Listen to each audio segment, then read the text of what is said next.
네 상사가 정성껏 준비한 거니까 내가 너한테 하사할게. 물 한 잔도 떠다 주지 않던 그 남자가 새벽 5시에 일어나 죽을 끓이고 있었다. 여보, 아이를 생각해서라도 조금만 먹어. 나는 김이 모락모락 피어오르는 전복죽을 내려다보았다. 위장이 뒤틀리는 듯한 역겨움이 치밀어 올랐다. 마침 남편의 그 완벽한 비서가 서류를 전해주러 현관으로 들어섰다. 나는 자연스럽게 죽 그릇을 그녀에게 건넸다. 수아 씨, 아직 아침 전이죠? 이거 수아 씨한테 상으로 줄게요. 30분 후, 사무실에서는 최수아의 찢어지는 듯한 비명소리가 들려왔고 그녀의 다리 사이로는 붉은 선혈이 흘러내렸다. 사랑하는 나의 남편, 박민혁 씨에 대체 그 죽의 낙태약을 얼마나 쏟아부은 거야? 본격적인 이야기에 앞서 여러분이 어느 지역에서 오셨는지 댓글로 남겨주세요.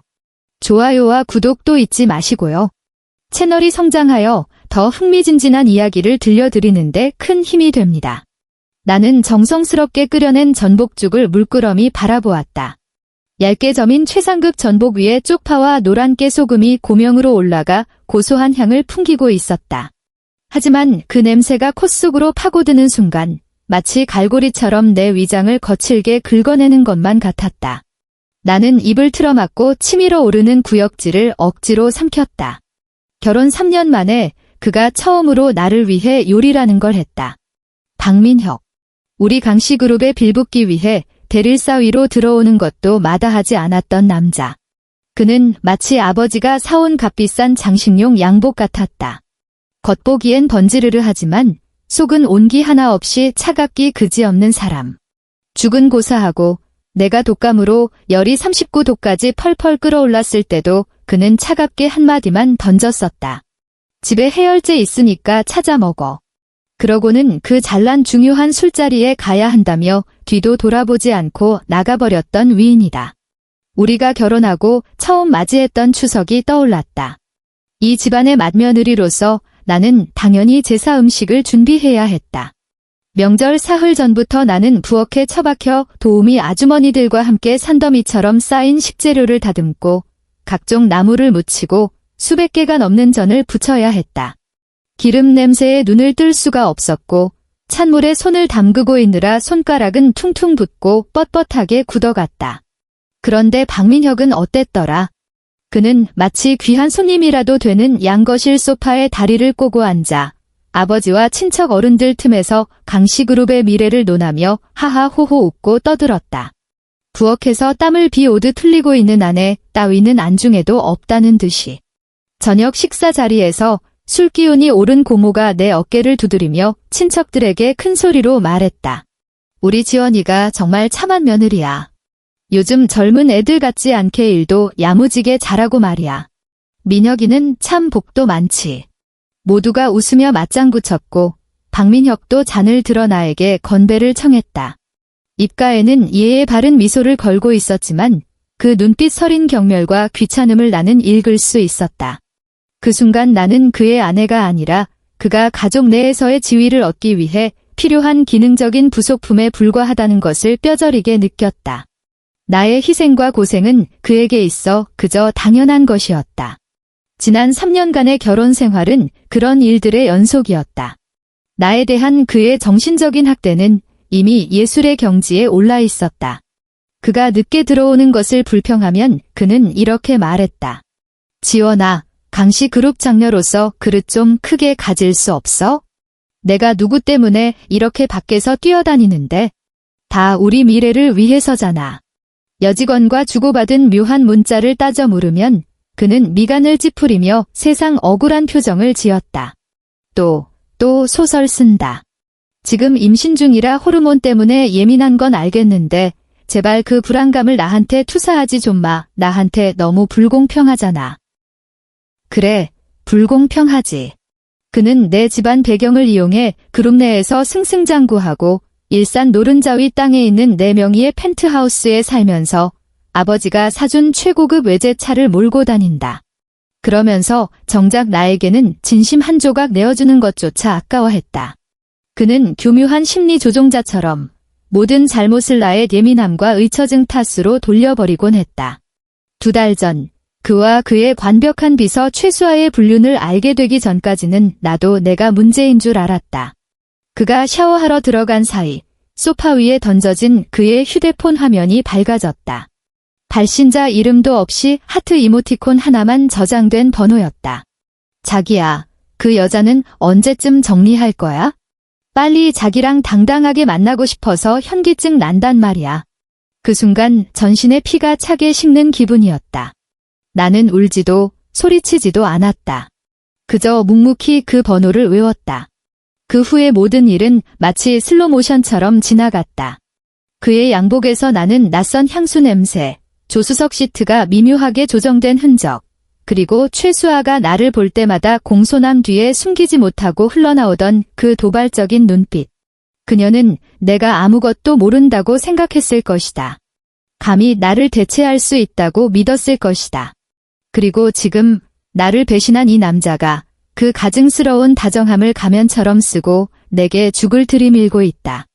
왜 그래? 아직도 속이 안 좋아? 박민혁이 미간을 좁히며 내 이마를 짚으려 손을 뻗었다. 나는 반사적으로 고개를 돌려 피했다. 그의 손이 허공에서 어색하게 멈췄다. 나 이 냄새만 맡아도 토할 것 같아. 거짓말은 아니었다. 입덧은 실제로도 지독했으니까. 여보, 마음은 고마워. 그런데 나 아침에 긴급 화상 회의가 있어? 광화문 프로젝트 쪽에 문제가 좀 생겨서 지금 당장 서재에 가서 처리해야 해. 이죽은 이따가 좀 진정되면 먹을게. 나는 이불을 걷어내며 힘겹게 몸을 일으켰다. 완벽한 핑계였다. 그가 거절할 수 없는 명분? 그에게 있어 나는 아내이기 이전에 강씨그룹의 장녀였고 무엇보다 일이 우선이어야 했으니까. 그렇게 급해. 역시나 그는 의심하지 않았다. 다만 눈빛 속에 스쳐 지나가는 초조함은 숨기지 못했다. 그럼 알았어. 일단 일부터 처리해. 몸 상하지 않게 조심하고. 죽은 보온병에 담아줄까? 아니야. 나는 미소 지으며 묵직한 청자 그릇을 집어들었다.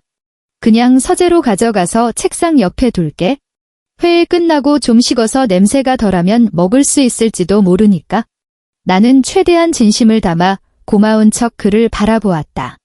나의 배려에 감동이라도 한 듯 굳어있던 그의 얼굴 근육이 풀어졌다. 그는 내 잠옷깃을 여며주기까지 했다. 그래, 어서 가봐. 너무 무리하지 말고. 나는 죽 그릇을 들고 한 발 한 발 서재로 향했다. 발을 내디딜 때마다 칼날 위를 걷는 기분이었다. 그릇의 온기가 손끝을 타고 전해져 왔다. 뜨거웠다. 지금 내 속에서 끓어오르는 증오만큼이나. 서재 문을 닫자 거실에 있는 남자의 시선이 차단되었다. 나는 붉은색 원목 책상 위에 죽 그릇을 쾅 소리가 나도록 내려놓았다. 관성 때문에 찰랑거린 뜨거운 죽 국물 몇 방울이 손등에 튀어 따끔거렸다. 나는 정성스레 손질된 전복 조각들을 노려보았다. 임신 사실을 알린 건 지난주였다. 그때 그의 표정은 참으로 복잡했다. 놀라움, 당황스러움, 하지만 기쁨은 단 한 톨도 없었다. 나는 그저 그가 아직 아빠가 될 준비가 안 돼서 그런 줄로만 알았다. 하지만 이제 와서 보니 이 아이는 그에게 축복이 아니라 걸림돌이었던 것이다. 이혼을 방해하고 그 관벽한 비서와 새 출발을 하는데 방해가 되는 거대한 장애물. 그러니까 이 죽은 심장이 바닥으로 곤두박질 쳤다. 뼛속까지 시린 한기가 발끝에서부터 올라와 온몸을 잠식했다. 더 이상 생각하고 싶지 않았다. 그때 초인종이 울렸다. 서재 책상 위에 있는 모니터로 현관 카메라 화면을 띄웠다. 최수아였다. 몸에 딱 붙는 정장 차림에 서류 봉투를 든 그녀는 얼굴에 훈련된 비즈니스 미소를 띠고 있었다. 타이밍 한 번 기가 막히네. 나는 깊게 심호흡을 하며 미친 듯이 뛰는 심장을 진정시켰다. 그러고는 식지 않은 죽 그릇을 다시 집어들고 서재 문을 열었다. 거실에서는 이미 박민혁이 문을 열어주고 있었다. 현관에 들어선 최수아는 구두를 벗으며 콧소리 섞인 목소리로 말했다. 박 이사님, 요청하신 긴급 서류 가져왔습니다. 이사님 시간 뺏기 싫어서 제가 아침 일찍 들렀어요. 그녀의 시선이 박민혁의 어깨 너머로 나를 향했다. 그 눈빛에 담긴 도발과 과시는 숨길 생각조차 없어 보였다. 마치 이렇게 말하는 것 같았다. 봐요. 이른 아침부터 당신 남편이 찾는 사람은 나예요. 서재에서 나온 나를 본 박민혁의 얼굴에 당황한 기색이 스쳤다. 그는 헛기침하며 어색하게 서류를 받아 들었다. 수고했어, 최 비서. 이렇게 아침부터. 아니에요. 이사님을 돕는 게 제 영광인거려. 최수아의 시선이 내 손에 들린 그릇에 꽂혔다. 그녀는 과장되게 입을 가리며 놀란 척했다. 어머, 사모님. 그건 보약인가 봐요. 이사님은 정말 자상하시다니까. 나는 웃었다. 아마도 드라마에 나오는 겉으로는 우아하지만 손에는 칼을 쥐고 있는 사모님들의 미소와 똑같았으리라. 나는 또각또각 소리가 나도록 대리석 바닥을 밟으며 천천히 그녀에게 다가갔다. 발소리 하나하나가 제 발저린 두 사람의 심장을 두드리는 것 같았다. 그러게 말이에요. 나는 그녀의 코앞까지 걸어가 손에 들린 그릇을 쑥 내밀었다. 수천 번 연습한 것처럼 자연스러운 동작이었다. 우리 민혁 씨가 해 뜰 때부터 일어나서 나를 위해 끓인 사랑의 전복죽이에요. 태아를 단정시키는데 그렇게 좋다고 하더라고요. 나는 일부러 단정이라는 단어에 힘을 주어 말했다. 박민혁의 얼굴이 순식간에 창백해지는 꼴을 보니 속이 다 시원했다. 최수아의 얼굴에는 질투심이 스치고 지나갔지만 그녀는 곧바로 부러운 표정을 가장했다. 이사님은 정말 사모님을 끔찍이 아끼시네요. 비서실 직원들이 다 부러워한다니까요. 그래요. 내 입꼬리가 더 깊게 말려 올라갔다. 그런데 최 비서도 알다시피 내가 입덧이 너무 심해서 도저히 못 먹겠지 뭐예요. 이 귀한 걸 버리자니 너무 아깝고 민혁 씨 정성도 있는데 말이죠. 나는 잠시 말을 멈추고 그녀의 눈을 똑바로 응시했다. 그리고 죽 그릇을 그녀 쪽으로 더 가까이 들이밀었다. 수아 씨. 내 목소리는 깃털처럼 부드러웠다. 보아하니 급하게 오느라 아침도 못 먹었을 것 같은데 이 죽 수아 씨한테 상으로 줄게요. 민혁 씨 정성 무시하지 말고 남편이 처음으로 솜씨 부린 요리가 어떤지 나 대신 맛 좀 봐줘요. 공기가 얼어붙은 듯 정적이 흘렀다. 최수아의 표정이 굳어졌다. 그녀는 죽 그릇을 한번 보고 나를 보고 다시 사색이 된 박민혁을 쳐다보았다. 이것은 덫이었다.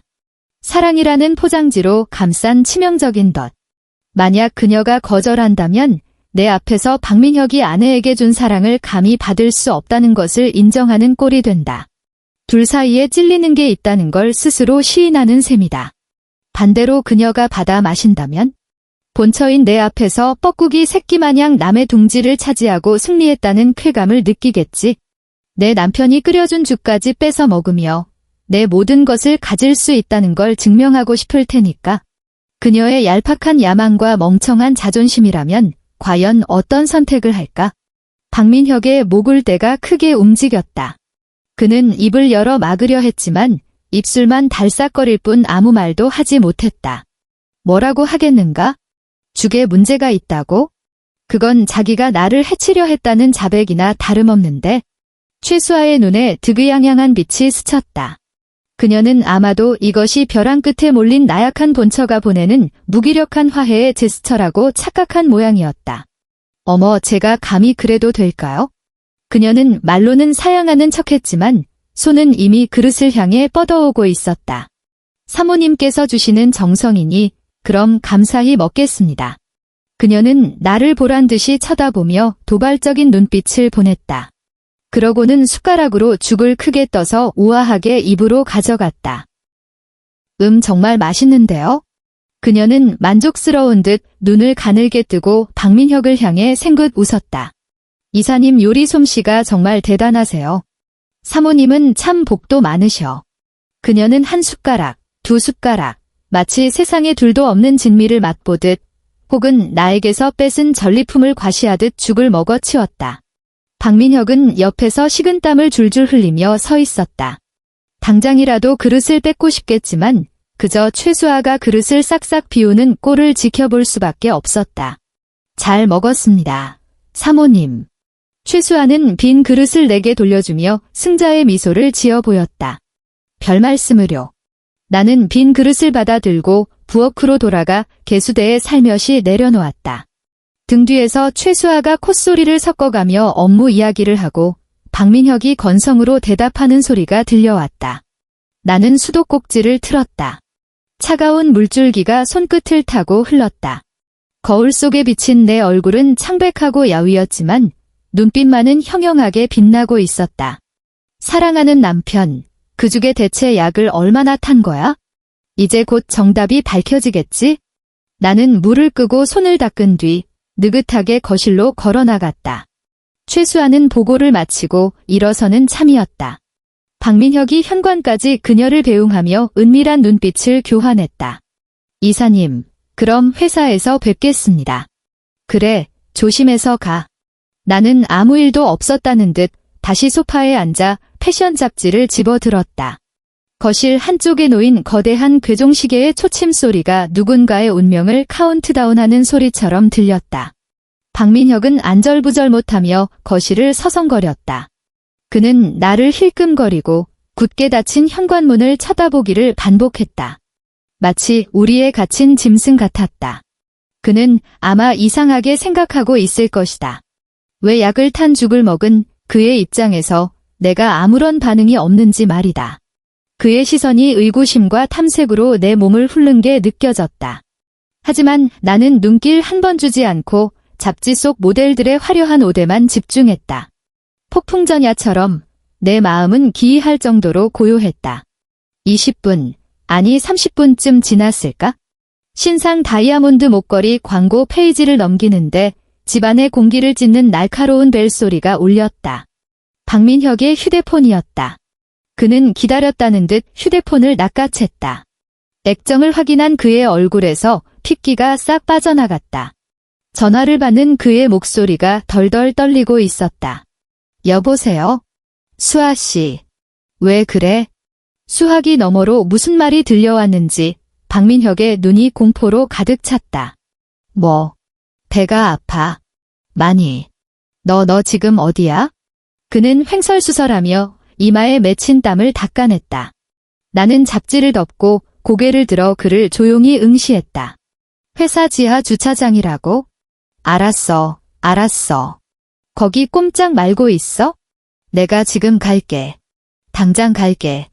그는 전화를 끊자마자 미친 사람처럼 차 키를 챙겨 현관으로 달려나갔다. 내 옆을 지나칠 때 그는 발이 꼬여 넘어질 뻔하기까지 했다. 나를 바라보는 그의 눈빛은 마치 악마를 보는 듯한 공포와 경악으로 물들어 있었다. 나는 천천히 일어나 창가로 다가갔다. 그의 검은색 세단이 아파트 단지를 미친 듯이 빠져나가는 모습이 보였다. 나는 서재로 돌아가 서랍 깊숙한 곳에서 미리 준비해둔 멸균 지퍼백을 꺼냈다. 그리고 부엌으로 가서 최수아가 깨끗하게 비운 청자 그릇을 집어들었다. 나는 조심스럽게 면봉을 이용해 그릇바닥에 눌어붙어 있는 한 숟가락도 채 되지 않는 미세한 죽 찌꺼기를 긁어모아 지퍼백에 담았다. 모든 작업을 마친 후 나는 대학 동기이자 내 담당 변호사인 친구에게 메시지를 보냈다. 계획 시작해. 준비해줘. 그리고 드레스룸으로 들어가 단정한 원피스로 갈아입고 초췌한 얼굴을 가리기 위해 공들여 화장을 했다. 거울 속의 나를 보며 깊게 숨을 들이마셨다. 강지원. 오늘부터 너는 꼬리치며 사랑을 구걸하는 아내가 아니야? 너는 사냥감을 갈기갈기 찢어발길 잠에서 깨어난 암사자야. 1시간 후 박민혁에게서 전화가 왔다. 방금 울기라도 했는지 목소리가 쉬어 있었고 절망감이 뚝뚝 묻어났다. 지원아, 너 병원으로 좀 와야겠어? 수아 씨가 큰일이 났어. 어머. 나는 놀란 척 목소리를 높였다. 최 비서가 왜요? 아침까지만 해도 멀쩡했잖아요. 뭘 잘못 먹었나? 수화기 너머로 무거운 침묵이 흘렀다. 그가 억누르고 있는 거친 숨소리만이 들려올 뿐이었다. 유산했대. 그가 겨우겨우 쥐어짜듯 내뱉었다. 나는 휴대폰을 쥔 채 거대한 통유리창 앞에 서서 도시의 풍경을 내려다보았다. 구름 한 점 없이 맑은 날씨였다. 그래요. 그거 참 안 됐네요. 나는 파동 하나 없는 목소리로 대답했다. 여보, 병원 주소 보내줘요. 내가 지금 바로 갈게요. 전화를 끊고 핸드백을 챙겨 들었다. 나를 가두고 있던 이 감옥 같은 집을 유유히 걸어 나왔다. 진짜 쇼는 이제부터 시작이다. 병원에 도착하자 복도 가득 메운 소독약 냄새가 코를 찔렀다. 박민혁은 넋이 나간 조각상처럼 응급실 앞 벤치에 주저앉아 있었다. 헝클어진 머리, 구겨진 명품 양복, 눈물 자국으로 얼룩진 얼굴. 나를 본 그가 고개를 번쩍 들었다. 핏발선 눈동자가 나를 쏘아보았다. 증오, 공포, 그리고 끝없는 후회가 뒤섞인 눈빛이었다. 너. 그는 무슨 말이라도 하려 했지만 입술만 떨 뿐 그저 눈빛으로 나를 비난하고 있었다. 나는 그를 무시하고 태연하게 그 옆자리에 앉았다. 우아하게 다리를 꼬고 핸드백을 무릎 위에 올려놓았다. 굳게 닫힌 응급실 문을 바라보는 내 표정은 마치 남의 일 구경하러 온 사람처럼 평온하기 그지없었다. 도대체 어떻게 된 일이야? 나는 숨막히는 침묵을 깨고 나지막이 물었다. 멀쩡하던 최 비서가 왜 갑자기 유산을 해? 임신이라도 했었어. 난 금시초문인데? 내가 던지는 질문 하나하나는 마치 예리한 수수용 메스처럼 그의 위선적인 껍데기를 가르고 피칠갑이 된 배신의 실체를 적나라하게 드러냈다. 박민혁의 몸이 사시나무 떨듯 격렬하게 흔들렸다. 그는 두 손으로 머리를 감싸쥐고 고통스럽게 고개를 숙였고 억누른 울음으로 어깨를 들썩였다. 당연히 말할 수 없겠지? 최수아가 자신의 아이를 가졌다는 사실도, 내 뱃속의 아이를 지우기 위해 제 손으로 낙태약을 다렸다는 사실도 말이다. 그는 그 죽이 내 뱃속으로 들어가 소리 소문 없이 아이를 지워주길 바랐을 것이다. 그래야 이혼할 때 아무런 걸림돌 없이 최대한 많은 재산을 챙겨나갈 수 있을 테니까. 그러고는 내 아버지와 경쟁 관계인 회사와 손을 잡고 강씨그룹의 그늘에서 완전히 벗어나려 했겠지. 나중에 그의 컴퓨터 암호 파일에서 발견한 참으로 악랄하고도 치밀한 계획이었다. 하지만 안타깝게도 그는 1000번 만번 계산기를 두드려 쓰면서도 내가 그 계략을 역이용할 줄은 꿈에도 몰랐던 것이다. 바로 그때 응급실 문이 열렸다.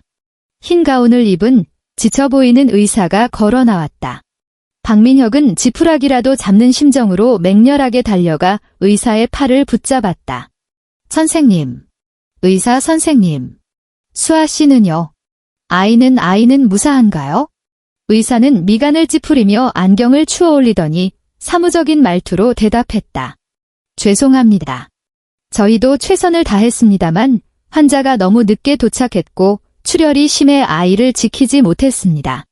박민혁의 몸이 휘청거렸다. 마치 온몸에 힘이 빠져나간 것 같았다. 의사는 그를 한 번 쳐다보고는 쐐기를 박듯 한마디를 덧붙였다. 그 말은 박민혁의 마지막 희망마저 산산조각 내는 거대한 망치와도 같았다. 게다가 쌍둥이였습니다. 둘 다 아들이었고 3개월이라 이미 형체도 다 갖추고 있었는데 쌍둥이 아들.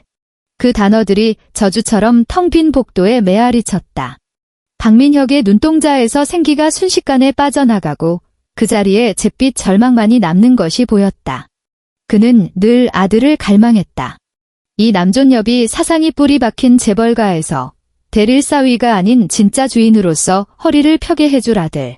첫째가 아들이면 장인어른이 그룹의 핵심인 해외 사업을 자신에게 맡길 거라고 내 귀에 딱지가 않도록 떠들어댔었다. 대릴사위라는 굴욕적인 딱지를 떼고 명분 있는 후계자가 되는 것. 그것이 그의 꿈이었다. 그런데 지금 그가 그토록 꿈꾸던 두 아들을 자기 손으로 죽여버린 것이다. 말도 안 돼. 그는 초점 없는 눈으로 중얼거렸다. 이건 말도 안 돼. 그는 미친 사람처럼 갑자기 몸을 돌려 내 멱살을 잡았다. 붉게 충혈된 눈으로 내게 고래고래 소리를 질렀다. 너야. 다 너 때문이야. 강지원.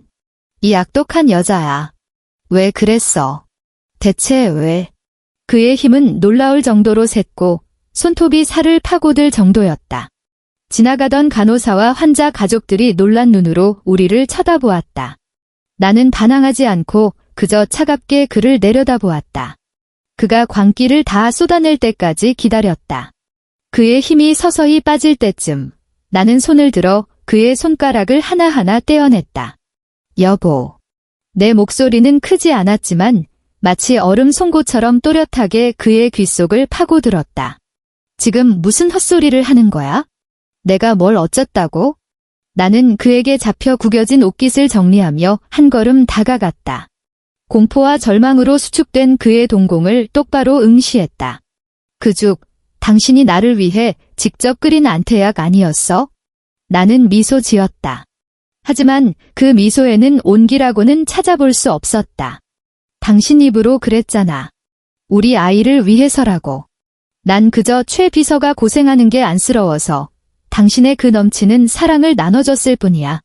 나는 목소리를 더 낮췄다. 오직 우리 둘만 들을 수 있도록. 오히려 내가 묻고 싶은데, 여보. 임산부인 나한테 준 보약을 먹고 왜 최 비서가 유산을 했을까? 설마. 나는 일부러 말을 멈추고 그의 얼굴에서 핏기가 완전히 사라지는 공포스러운 표정을 감상했다. 그리고 세상에서 가장 천진난만하고 무고한 말투로 그를 지옥으로 떨어뜨릴 질문을 던졌다. 설마 당신이 죽이고 싶었던 게 사실은 우리 아이였어? 쾅 하는 소리와 함께 박민혁의 머릿속에서 마지막 이성의 끈이 끊어지는 소리가 들리는 듯 했다. 그는 다리에 힘이 풀려 차가운 바닥에 털썩 무릎을 꿇었다. 입을 떡 벌리고 거칠게 숨을 몰아쉬었지만 아무런 말도 하지 못했다. 나를 올려다보는 그의 눈빛은 더 이상 분노가 아니었다. 그것은 귀신이라도 본 듯한 원초적인 공포였다. 그래, 겁이 나겠지? 그는 드디어 깨달은 것이다. 지금 자기 앞에 서 있는 여자가 더 이상 제멋대로 주무를 수 있는 멍청한 아내가 아니라는 것을. 웃으면서 자신을 단두대로 보낼 복숙이라는 것을.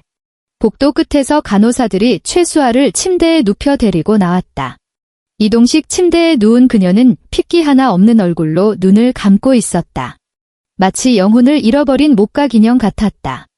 최수아를 본 박민혁은 감전이라도 된 듯 바닥을 기어 그녀에게 달려들었다.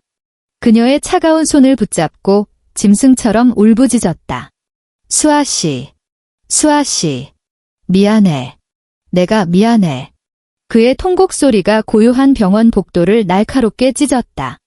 주변 사람들은 바닥에 무릎 꿇고 오열하는 남자와 사색이 된 그의 내연녀를 동정과 경멸이 뒤섞인 눈빛으로 바라보았다.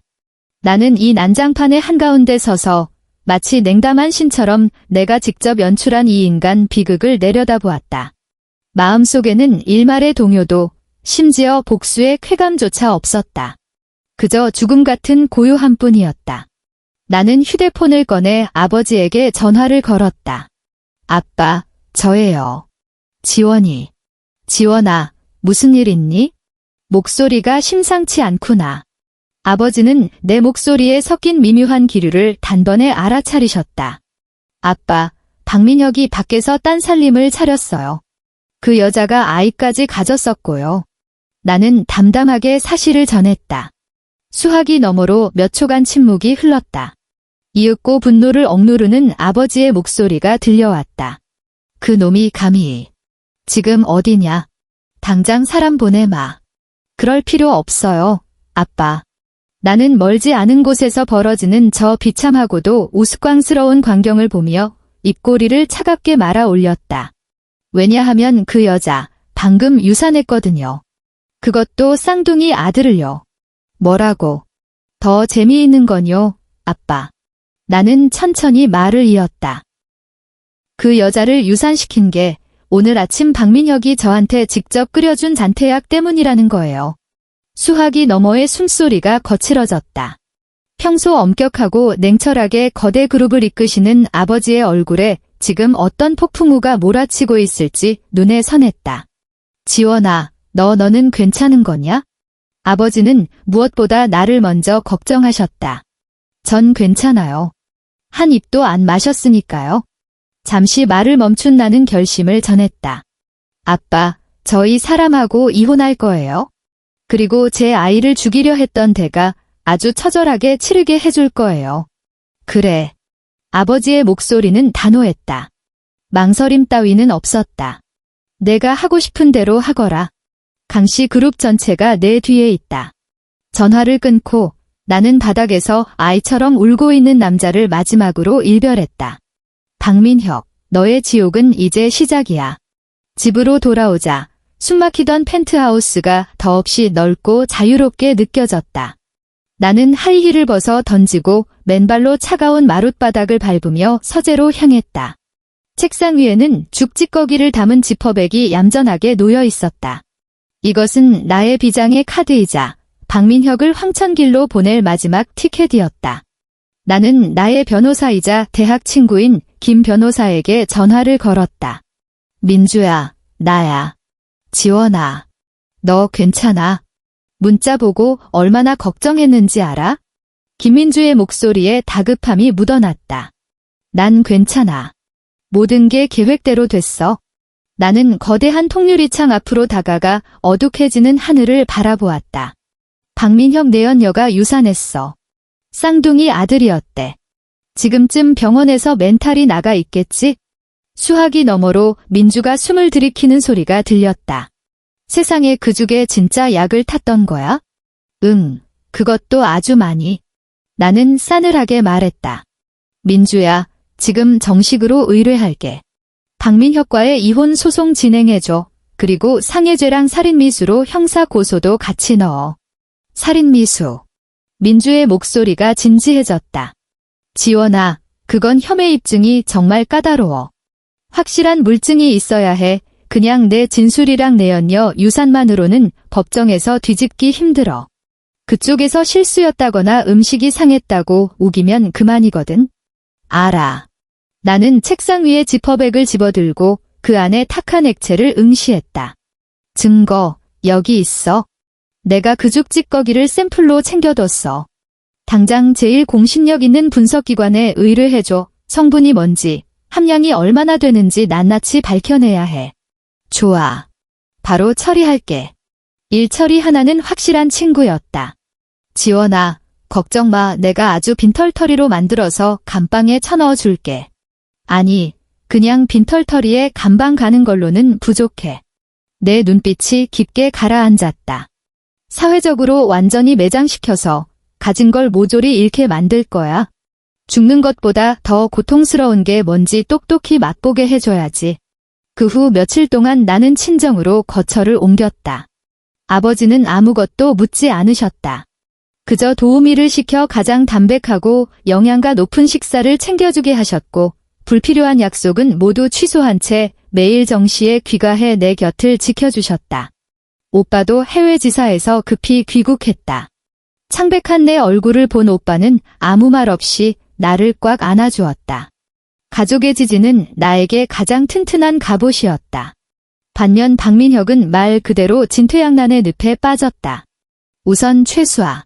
병원에서 깨어난 그녀는 두 아들을 잃었을 뿐만 아니라 과다출혈과 독한 약물 쇼크로 자궁이 영구적으로 손상되어 다시는 임신하기 힘들다는 청천벽력 같은 진단을 받았다. 그녀가 박민혁을 사랑했던 건 순수한 마음이 아니었다. 그 사랑에는 야망과 욕망이 덕지덕지 붙어 있었다.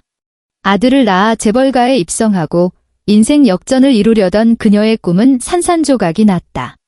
여자로서의 기능마저 이를 위기에 처하자 사랑은 순식간에 끔찍한 증오로 돌변했다. 병원 간호사의 말에 따르면 최수아는 병실에서 박민혁을 때리고 핥히며 발광했다고 한다. 자기 인생을 망쳤다며 살인자라고 비명을 질러댔다. 박민혁은 무릎을 꿇고 빌었지만 그녀의 용서는커녕 저주만 퍼부어질 뿐이었다. 그리고 바로 그때 나는 법원의 이혼 소송장과 형사 고소장을 접수했다. 성분 분석 결과가 나왔다. 결과는 상상 이상으로 끔찍했다. 그 중에는 미페프리스톤과 미소프로스톨이라는 강력한 낙태 유도제가 다량 함유되어 있었다. 보고서에는 이 정도 용량이면 초기 임산부의 유산은 물론이고 과다출혈로 산모의 생명까지 위협할 수 있다고 명시되어 있었다. 살인미수 혐의가 성립되는 순간이었다. 나는 이 분석 보고서를 박민혁과 최수아의 통화 기록, 음란한 문자 메시지, 그리고 흥신소를 통해 확보한 호텔 출입 사진들과 함께 법원과 아버지에게 제출했다. 강씨그룹 이사회는 긴급 소집되었다. 나는 참석하지 않았지만 그 자리가 박민혁에 대한 공개 처형장이 되리라는 것은 안 봐도 뻔했다. 다음 날 강씨그룹은 공식 성명을 통해 박민혁의 모든 직위를 해제하고 주식과 자산을 회수한다고 발표했다. 심각한 도덕적 해이와 품위 손상으로 회사에 막대한 피해를 입혔다는 문구가 대문짝만하게 실렸다. 재계가 발칵 뒤집혔다. 경제뉴스의 헤드라인은 강씨그룹 사위, 불륜 스캔들로 축출이라는 기사로 도배되었다. 박민혁의 이름은 사람들의 조롱거리가 되었다. 전도유망하던 젊은 경영인에서 하루아침에 길거리를 지나가는 쥐새끼 신세가 된 것이다. 그는 나에게 수백 통의 전화와 문자를 보냈다. 처음에는 저주를 퍼붓다가 나중에는 협박을 하더니 결국에는 비굴하게 애원하기 시작했다. 지원아, 내가 잘못했어. 진짜 잘못했어. 한 번만 기회를 줘. 우리 부부였잖아. 태어날 우리 아이를 봐서라도 고소 취하해줘. 나 감방 가기 싫어. 용서만 해주면 시키는 대로 다 할게. 재산 포기하고 맨몸으로 나갈게. 다시는 내 눈앞에 안 나타날게. 나는 그 메시지들을 무표정하게 바라보다가 하나씩 삭제했다. 기회. 내가 한밤중에 입더두로 괴로워할 때 그는 어디 있었나. 내가 그 잘난 집안 전통 때문에 부엌에서 허리가 끊어지게 일할 때 그는 어디 있었나. 독이 든 죽을 내밀며 다정하게 먹으라고 권할 때 그는 나와 내 아이에게 기회를 줄 생각이나 했었나. 재판이 열리는 날 나는 법정에 나가지 않았다. 그 역겨운 얼굴을 다시는 보고 싶지 않았으니까. 김민주 변호사가 내 대리인으로 출석해 모든 증거를 낱낱이 까발렸다. 박민혁의 변호사는 우발적 범행이니 판단차고니 하며 형량을 줄여보려 했지만 명백한 증거 앞에서는 궤변에 불과했다. 결정타는 최수아에게서 나왔다. 그녀는 증인석에 직접 섰다. 초췌한 얼굴로 나온 그녀는 원독에 찬 눈빛으로 박민혁을 노려보았다. 그녀는 박민혁과의 관계, 그리고 그날 아침 내가 어떻게 죽을 상으로 주었는지, 박민혁이 그녀가 죽을 먹는 걸 보면서도 어떻게 입을 다물고 있었는지 상세하게 증언했다. 그녀의 증언은 박민혁의 마지막 방어벽을 완전히 무너뜨렸다. 결국 법원은 나와 박민혁의 이혼을 선고했다.